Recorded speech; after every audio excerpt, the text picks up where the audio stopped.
So there I am, right, minding my own business. I just finished editing the latest episode of Steelfur Speaks, talking about the calling Birmingham, and then this drops, like, while I'm uploading the video. The fuck am I supposed to do with that? Alright, anyway, Bright Lights is a set. I mean, I've been saying for ages we're going to get a full metrics set, right, where everything is mech, and therefore drafting is awesome. And guess what?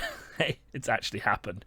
I will say, like, we're getting a bit of like neon Neo Tokyo kind of vibes from this, which is a bit at odds with like the fantasy roughness that we've had in Flesh and Blood so far. So it is a bit weird, but depending on how they do it, it could be awesome. But you would like the issue with adding like high technology into high fantasy is that everyone's like, why isn't this technology everywhere, right? So anyway, that's fine. We're in metrics. It looks super awesome. We know, so there's an IGN article and there's an article on the main Flesh and Blood website, right? So there are 3 heroes in this. We have Dash as the original like mechanologist.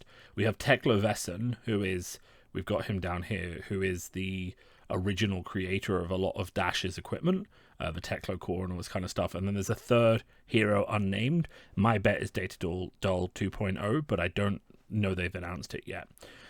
They said the set is going to work around the 3 core mechanics of let's just double check. The set is going to work around the 3 core mechanics of boost, Evo equipment, and there's another one they've got in here.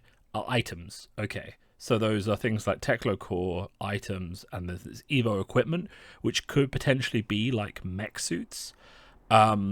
And each of the heroes is going to specialize in one of those, which, and then they're all going to be able to play everything, right? They also said, because of the synergy in this set, which I think is very interesting, is that the sealed format only needs 4 packs, and they're also announcing a new style, basically of jumpstart gameplay, really, where you take 3 packs of this new set, shuffle them together, and then just skip deck construction and just play, because every card in the set can be played by any of the heroes. So that's actually very, very interesting. So assumedly you just pick a hero, shuffle 3 packs together and just go, and then you play the equipment when it comes up or something like that. So I think that's really fascinating. I feel like there's going to be some really interesting cards. This is also huge. So they are reprinting Tunic. That's another announcement. That's kind of huge. But this expansion slot piece of information, also huge. So they're going to have cards for heroes that aren't in the set that comes out, right? So that means that there's a slot in the booster, which is just like the cold foil slot. So if you're drafting with the set, you'll just take it out and you just keep that card. That basically will be, separated at the start, that can contain other cards that don't impact the draft or the sealed format.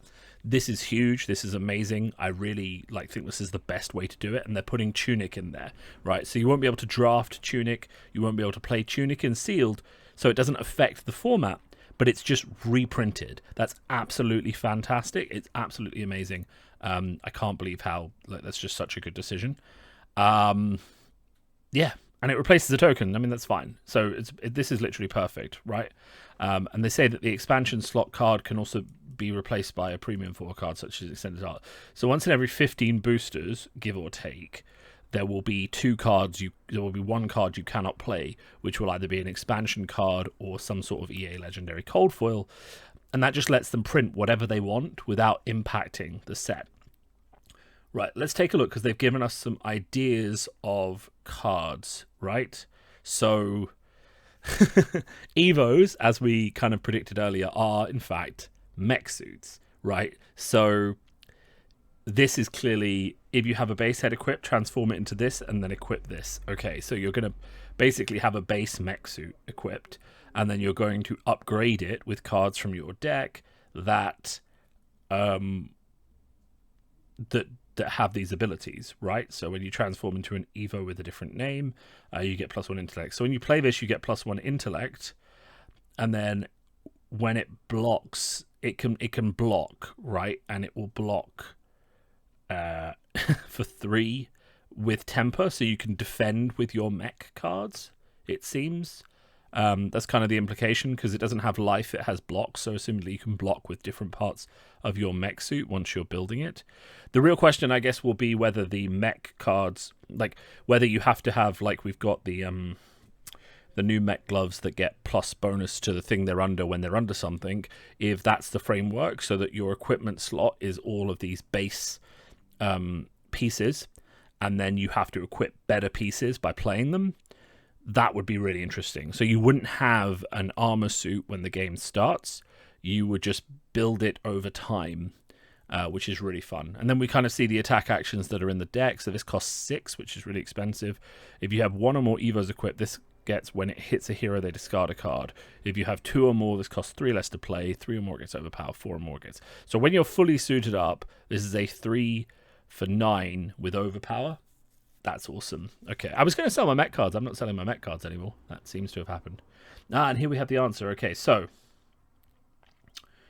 Oh, no. Okay, these are for limited. So what... I mean, there must be something you can play in Constructed as well. Or maybe you do just play these in Constructed and you get them in limited as well. So your new, like, Teklo Vesson player might have just these equipped, right? He just starts with these equipped, and then he builds them up over time, and they've made them playable in the limited format just so people can start with them in the deck and they don't have to open them. What's his ability? You may play Evos from the banished zone. You may play your next Evo this turn as though it were an instant when you do draw a card. Is he token rarity young and he's not at old? That's interesting. I guess he doesn't need to be token at old because... Oh, it's because these are going to go on the back of cards, right?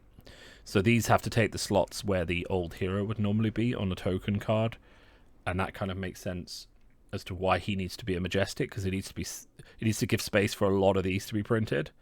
Yeah, I really like this new template as well. That's kind of exciting. So when you play your next Evo as if it was an instant when you do draw a card, that means that this will cost 7 to be played as an instant. That's kind of expensive, but then you could play with it and block with it, which would be kind of cool because it has temper. So you could spend 7 resources to equip this as an instant, pop one of those resources towards like an oasis or something, and then block for 3 with this. And then you'd still be blocking 7 with 1 card in hand. That's kind of interesting. Okay. There's a new crank mechanic. That's quite interesting. This new dash art is fantastic. Yeah. Pre-releases are Friday, September 29th, so not even that far away. Less than 2 months away. Coming out sort of just before Worlds. And it seems that Sealed is going to... This is the Sealed that's going to be played at Worlds, so they must be really confident in the Sealed format, because they're only giving people 4 booster packs, so they must be really happy about that. This is amazing, actually. Oh, the release celebration promos are alternate arts of the proto base legs. Yeah, so we're definitely putting these into our like into our mechanologist deck, right? These are what we're going to start with. Oh no, these ones don't block. Okay, so these are the actual versions that you're going to start with. They block for 1, and you then upgrade them. You're obviously not going to destroy them, because if you block with them, you can't transform them into something better. Okay, that's really cool. And we're going to start with 4 of these equipped. So they're not alt arts, these are just different arts. That is amazing. That's really cool. So yeah, Tekla Vesson's going to start with 4 of these equipped and then upgrade them into a giant mech suit. That is actually fantastic. Is there anything else in here that we can look at that's there to see? All 3 heroes will have adult versions. That's really exciting.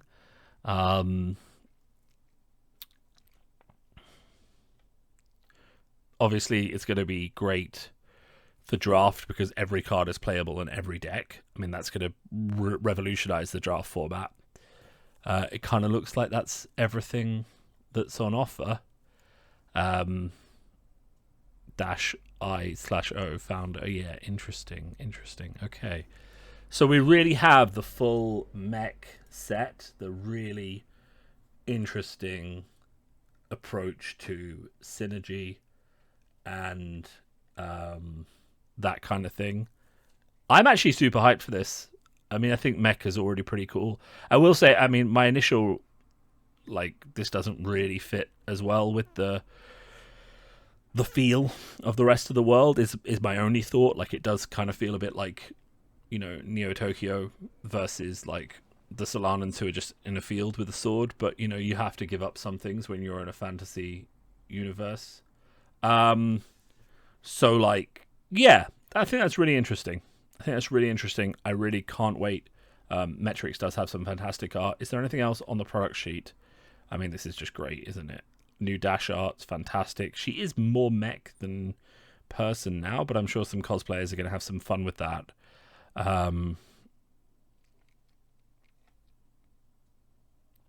What else do they say here? Metric City, the bustling metropolis where ambition meets innovation, where the future of Wraith is reinvented daily in research centers of mighty conglomerates. Wannabe heroes flock to the brightest of the big city, blinded by neon signs, flashing slogans. Okay, amazing.